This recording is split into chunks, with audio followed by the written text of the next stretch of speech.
Hey y'all, welcome back. I don't know if you've noticed yet, but a lot happened in World War II. So much happened that I can't possibly teach you all about every single event. Even if we focused on it all year, I probably wouldn't be able to get to everything because so much happened. There was stuff happening in Africa, there was stuff happening in Europe, there was stuff happening in the United States, there was stuff happening in the Pacific. It was massive. Because of how massive it was, I've just had to hit the highlights. And yesterday, I sent you a video about the Battle of the Bulge that took place in December of 1944 through January of 1945. The Allies had pushed through Normandy on D-Day, June 6, 1944, and by December, 6 months later, they had made it to the Ardennes forest and they were ready to push through to get to Germany. Meanwhile, the Russians were coming in from the east and they were attacking their way through Poland and were liberating concentration camps as they went. One of the first ones that they liberated was Auschwitz, the concentration camp known for killing the most Jews out of any other concentration camp. It was known as a death factory. So they liberated Auschwitz and kept pushing through Poland trying to get to Germany. So Germany was being closed in on very quickly. February 4th through 11th was the Yalta Conference, which you watched a video about that yesterday. So now we are February 1945. We finally made it to the last year of the war. At this point, the focus shifted just a little bit to the Pacific Front. They were still fighting in France and working their way towards Germany, but the American military and the rest of the Allies started to really hit hard in the Pacific. They had been fighting and they had conquered a lot of islands around Japan, but they hadn't made it to Japan itself.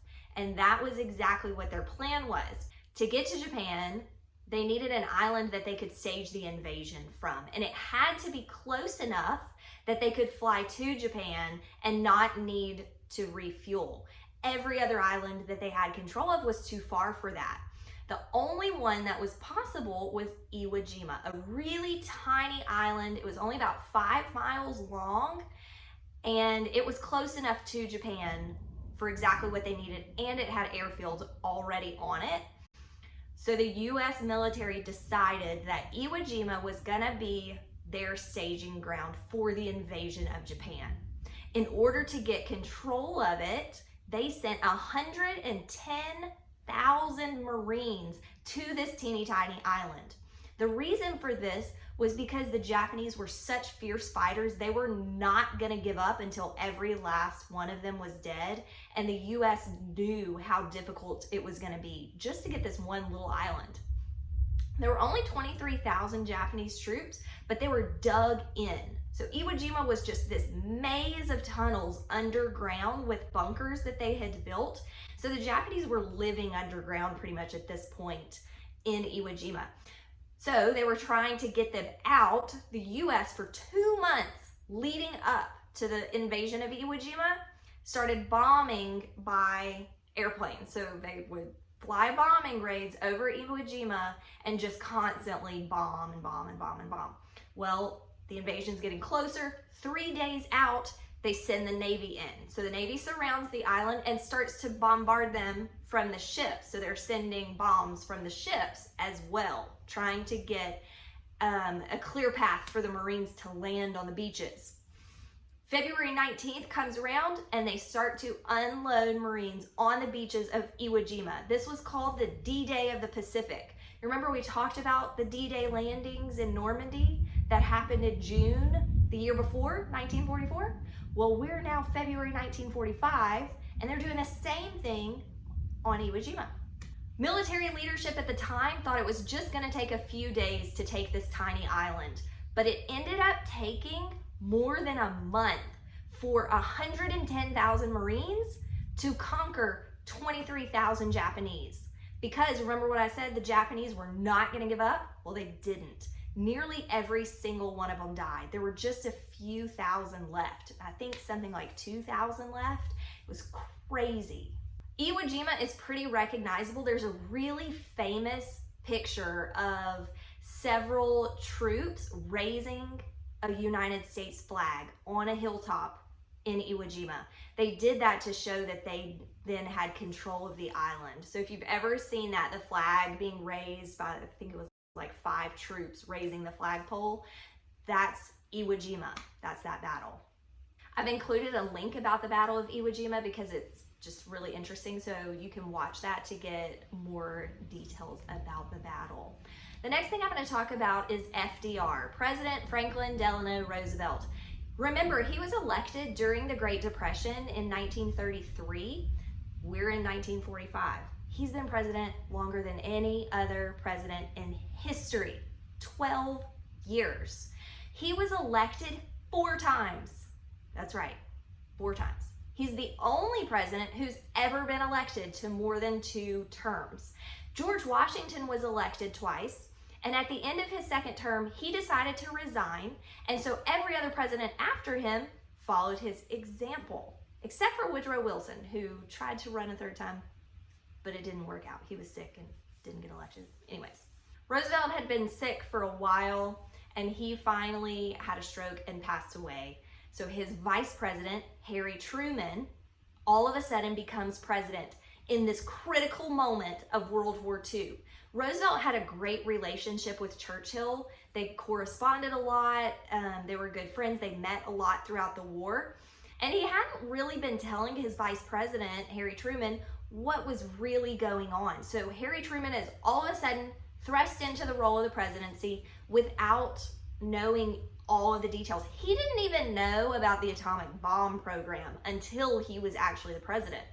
So imagine you get this new job and all of this information is coming at you at once, and there's all these decisions that have to be made.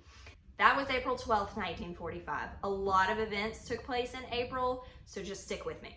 On April 21st, the Soviets, that's the Russians, but they were called the Soviet Union after the Russian Revolution. Anyways, the Soviets on April 21st made it into Berlin, the capital of Germany. So you can imagine Hitler in his bunker in Berlin was a little bit stressed out, seeing as the Soviets had made it to the capital. On April 28th, Hitler's good buddy Mussolini was executed. The next day, on April 29th, the US and the British were fighting their way from France into Germany. They finally made it through the Battle of the Bulge, and they had made it all the way to Munich, which was not that far from Berlin. And in Munich, they liberated the very first Nazi concentration camp that was opened. It was called Dachau. I've actually visited Dachau before. It's just outside of Munich, and it was originally opened to house political prisoners, and it was created to hold 6,000 people. When the Americans liberated Dachau, it was holding over 33,000 people. Can you imagine? It was built for 6,000, it was holding 33,000. The Americans liberated them and kept moving on towards Berlin. With the Allies closing in on him, Hitler knew that there was no way he was going to win. So he decided to commit suicide rather than admit defeat. And he did that on April 30th, 1945. This is actually a mystery of history because his body was never officially recovered by the Allies. Nobody really knows what happened to his body. So I have attached a video that explains a little bit about the conspiracy about Hitler's death and whether he actually escaped from Germany and from the Allies. So with Hitler dead and the Allies closing in, the Germans knew that there was no way they were going to win. And on May 7th, 1945, just about a week later, they admitted defeat. And on May 8th, everyone celebrated Victory in Europe Day, VE Day, May 8th, 1945.